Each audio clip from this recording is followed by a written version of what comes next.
तो समझते हैं Newton 3 law of motion. Newton के मोशन के तीनों नियम क्या जानने की कोशिश करते हैं। न्यूटन के मोशन के तीनों नियम। तो पहला नियम क्या कहता है, न्यूटन का प्रथम नियम, Newton first law of motion. Newton के मोशन का प्रथम नियम क्या कहता है कि अगर वस्तु की स्टेट को चेंज करना है,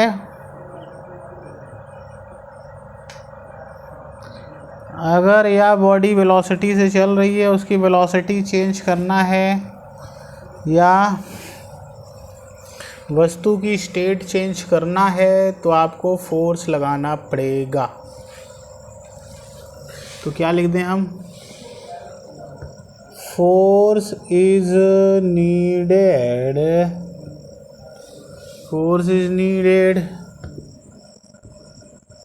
to change in state of motion, change in state of motion. अगर आपको मोशन की स्टेट को चेंज करना है तो फोर्स लगाना पड़ेगा। क्या, अगर आपको स्टेट चेंज करना है वस्तु की तो आपको फोर्स लगाना ही पड़ेगा। A force is needed to change the state of motion. If you want to change the state, then you have to apply a force. If you want to change the state, you have to apply a force. Otherwise, the state will not change. This is an object. This is at rest. And you want to change the state of that object, you have to apply force. ये object rest में है, इसकी state change करना है या ये एक particular velocity से चल रहा है, इसकी वेलोसिटी चेंज करना है, you have to apply a force, you must apply a force.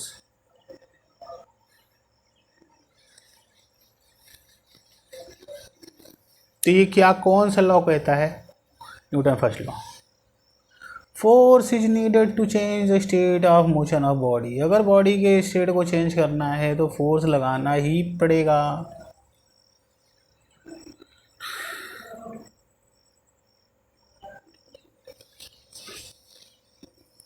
चलिए, बहुत बढ़िया, ये समझ में आ गया।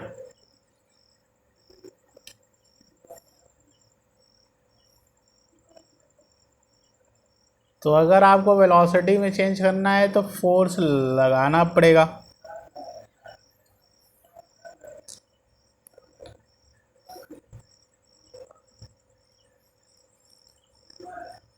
इनर्शिया की वजह से बॉडी अगर मोशन में है तो उसका मोशन बना रहता है। Newton first law is also known as law of inertia. Newton के प्रथम नियम को इनर्शिया का लॉ भी कहते हैं, इनर्शिया का नियम भी कहते हैं। अच्छा, न्यूटन का द्वितीय नियम देखते हैं, सेकंड लॉ ऑफ मोशन। द्वितीय नियम, second law of motion, motion का द्वितीय नियम, द्वितीय नियम। द्वितीय नियम क्या है मोशन का, मोशन का सेकंड लॉ, न्यूटन का मोशन का सेकंड लॉ। ये मान लेते हैं ये ब्लॉक है, ब्लॉक ये ज़मीन में रखा है, इस पे एक बंदा, ये लड़का है, इस पे ये फोर्स लगाया, किस पे, ब्लॉक पे, ब्लॉक पे।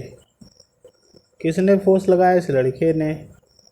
तो ब्लॉक भी लड़के पे उतना ही फोर्स लगाएगा, जितना ये लड़का ब्लॉक पे फोर्स लगाएगा उतना ही ये ब्लॉक लड़के पे फोर्स लगाएगा। ये न्यूटन का तृतीय नियम कहता है। ये मान लेते हैं रफ सरफेस है, रफ यानी स्मूथ नहीं है। कैसी सरफेस है? रफ सरफेस यानी स्मूथ नहीं है। और इसमें ये लड़का ये खड़ा है, ये फोर्स लगाया ब्लॉक पे, तो ब्लॉक भी इस पे उतना ही फोर्स लगाएगा, उतना ही फोर्स लगाएगा। हाँ, उतना ही फोर्स लगाएगा। ठीक, ये समझ लिए। इसने एक्शन दिया ब्लॉक पे, तो ब्लॉक ने रिएक्शन दिया लड़के पे। ये एक्शन रिएक्शन पेयर कहलाते हैं, क्योंकि ये जोड़े में लगते हैं। इसने एफ फोर्स लगाया तो ये भी एफ फोर्स लगाएगा ब्लॉक। तो इसने एक्शन दिया तो उतना रिएक्शन आया। ये एक्शन रिएक्शन पेयर कहलाते हैं। एक्शन रिएक्शन पेयर, क्योंकि ये दो जोड़े में फोर्स लग रहे हैं, इसलिए एक्शन रिएक्शन पेयर हो गया। दो अलग अलग बॉडी में लगता है, ये वाला ब्लॉक पे लग रहा है, ब्लॉक वाला इस पे लगा रहा है, तो एक्शन रिएक्शन पेयर फोर्स दो अलग अलग बॉडी में लगते हैं। दोनों ही इक्वल होते हैं, ये दोनों बराबर होंगे, अपोजिट होंगे, एक इधर तो दूसरा इधर। जितना लड़का ब्लॉक पे लगाएगा उतना ब्लॉक लड़के पे लगाएगा। ये दोनों एक्शन रिएक्शन पेयर होंगे, अलग अलग बॉडी पे लगेंगे, ये वाला इस पे, ये वाला इस पे, इक्वल एंड अपोजिट होंगे, दो अलग अलग बॉडी में लगते हैं। ठीक है, ये हो गया फोर्स ऑलवेज। तो थर्ड लॉ में लिखेंगे Newton third law.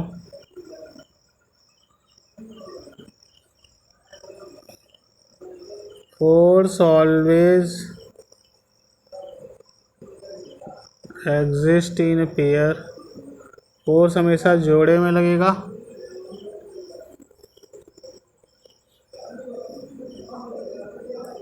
Pair forces acts on two different body. दो अलग अलग बॉडी में लगेगा। ओके, समझ गए। अब हम समझ लेते हैं इक्विलिब्रियम क्या होता है। इक्विलिब्रियम, इक्विलिब्रियम कुछ बोलते हैं, हम इक्विलिब्रियम कहते हैं। इक्विलिब्रियम, इक्विलिब्रियम क्या होता है?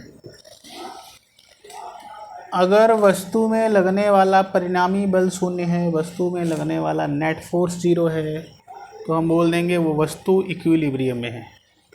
तो हम बोल देते हैं यहाँ पे, if net force acting on a body is 0, then we will say that the body is in equilibrium।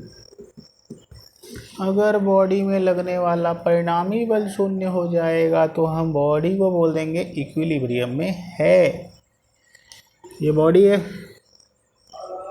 जितना इधर से लग रहा है उतना इधर से लग रहा है, तो अगर बोलें इस पर कुल बल कितना लग रहा है तो 0 लग रहा है। एक फोर्स इधर एक फोर्स इधर, दो फोर्स अपोजिट डायरेक्शन में होते हैं तो नेट फोर्स 0 होता है। तो एफ नेट कितना हो जाएगा? 0। अगर दो फोर्स अपोजिट डायरेक्शन में हो तो 0 नहीं होता, अगर दोनों इक्वल हो तब 0 होता है। कि दोनों इक्वल है, अपोजिट डायरेक्शन में 0 हो जाएगा। ये वाला इसको कैंसिल कर देगा भाई। इस पे मैं एफ फोर्स लगाया 10 न्यूटन का, इस पे इधर से 10 लगा, ये कहीं जाएगा परिणामी, इसको कुछ नहीं समझ में आएगा, नहीं इधर जाएगा ना उधर जाएगा। तो नेट फोर्स यानी परिणामी फोर्स, परिणामी बल। नेट फोर्स यानी परिणामी बल शून्य होगा, तो नेट फोर्स 0 होगा। कितना होगा? तो परिणामी बल 0 होगा। तो अगर बॉडी में लगने वाला नेट फोर्स 0 है तो बॉडी इक्विलिब्रियम में कहलाती है। क्या कहलाती है? तो इक्विलिब्रियम क्या होता है? बॉडी में लगने वाला नेट फोर्स 0 हो तो हम बॉडी को इक्विलिब्रियम में कह देते हैं।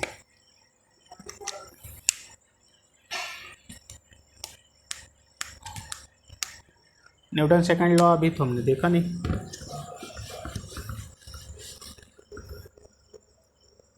न्यूटन सेकंड लॉ, तो ये देखें, ये वस्तु है, ये यहाँ लड़का खड़ा है, लड़के ने ब्लॉक पे लगाया F फोर्स, तो ब्लॉक ने लड़के पे लगाया उतना ही रिएक्शन फोर्स। लड़के ने ब्लॉक पे एक्शन दिया, ब्लॉक ने उतना ही रिएक्शन दिया। दो अलग अलग बॉडी में लगा एक्शन रिएक्शन फोर्स, दोनों इक्वल हैं और दोनों अपोजिट हैं, न्यूटन थर्ड लॉ बोलते हैं। अब इस फोर्स की वजह से ये फोर्स इसको आगे ले जाना चाहेगा, ये फोर्स इस ब्लॉक को आगे ले जाना चाह रहा होगा, तो ये ब्लॉक आगे नहीं जाना चाहेगा क्योंकि ये सरफेस रफ है, तो सरफेस चाहेगी आगे ना जाए, तो ये उसको पीछे की तरफ फ्रिक्शन लगाएगी, तो फ्रिक्शन हो जाएगा। तो न्यूटन सेकंड लॉ ये कहता है, क्या कहता है कि जो नेट फोर्स होगा, नेट फोर्स ये होगा, इस ब्लॉक का अगर मास m है वो मास टाइम्स एक्सेलरेशन होगा, और ये फोर्स वेक्टर क्वांटिटी है, एक्सेलरेशन वेक्टर क्वांटिटी है। वेक्टर क्वांटिटी जो भी होती हैं उनके ऊपर तीर लगा देते हैं। तो जो नेट फोर्स होगा, नेट फोर्स कितना है ब्लॉक का, अगर हम फ्री बॉडी डायग्राम बनाएं FBD, फ्री बॉडी डायग्राम मतलब FBD यानी free body diagram, free body diagram मतलब बॉडी में लगने वाले कुल फोर्स दिखा दे। मैं कौन से बॉडी की बात कर रहा हूँ, अब मास के ब्लॉक की, इस पर कौन कौन सा फोर्स लग रहा है। इधर लग रहा है एक फोर्स F और इधर एक लग रहा है फ्रिक्शन। तो ये न्यूटन सेकंड लॉ क्या कहता है कि बॉडी में लगने वाला जो नेट फोर्स होगा वो बॉडी का मास इंटू बॉडी के एक्सेलरेशन के बराबर होगा, net acceleration. Net acceleration, net force, अब दो फोर्स हैं तो नेट फोर्स कैसे निकलेगा, अगर दो फोर्स अपोजिट डायरेक्शन में है, एक फोर्स इधर एक फोर्स इधर, तो नेट फोर्स निकालने के लिए बड़े में से छोटे को घटा देंगे अपोजिट डायरेक्शन में जब होते हैं। और क्योंकि ये दोनों इक्वल नहीं है, ये फ्रिक्शन फोर्स है, स्मॉल f क्या है, फ्रिक्शन फोर्स, तो नेट फोर्स क्या होगा, बड़े में से छोटे वाले को घटा देंगे तो ये आ जाएगा net force is equal to mass times acceleration, इसका मान लेते हैं। नेट फोर्स क्या होगा, नेट एक्सेलरेशन किधर होगा, जिधर बड़ा वाला फोर्स होगा, तो बड़ा वाला इधर है, ये मान लेते हैं बड़ा है, एक्सटर्नल, ये F एक्सटर्नल, एक्सटर्नल मतलब बाहर लग रहा है, और ये फ्रिक्शन प्रोड्यूस हुआ है इसके, ये ग्राउंड के रिलेटिव में ये आगे जाना चाह रहा था, इसलिए ये प्रोड्यूस हुआ। Net force equal to mass time acceleration, यही न्यूटन सेकंड लॉ है। नेट फोर्स क्या हुआ, जब एक इधर है एक इधर है, तो नेट फोर्स होगा बड़े में से छोटा, घटा दो अपोजिट डायरेक्शन में, तो